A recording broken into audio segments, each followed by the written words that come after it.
వాళ్ళకి ఎంత ఆశ్చర్యం అంటే దొరలు అరెస్ట్ చేయిస్తే 24 గంటల్లో బయటకు వచ్చారు మా వాళ్ళు.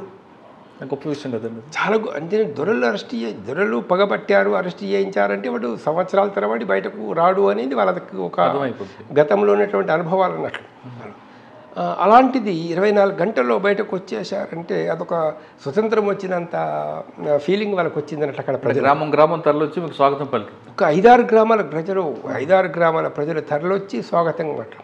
అసలు ఎంత గొప్ప విషయం అందరంటే దొరల ఇంటి ముందడికెళ్ళి చెప్పులు దొడుక్కొని కూడా నడవలేనటువంటి పరిస్థితులు ఉన్నవాళ్ళు, దొర అక్కడ కూర్చున్నాడు లేక అక్కడ నుంచి వస్తున్నారు దొర మనుషులు అంటే ఇక్కడ నుంచి పారిపోయేటటువంటి జనము, అలాంటి జనము దొరల దౌర్జన్యాలు నశించాలి అని చెప్పేసి నినాదాలు చేశారు ఆ రోజుల్లో అని అంటే ఇంకా చెప్పండి పరిస్థితి ఎలా ఎంత మారిపోయిందో.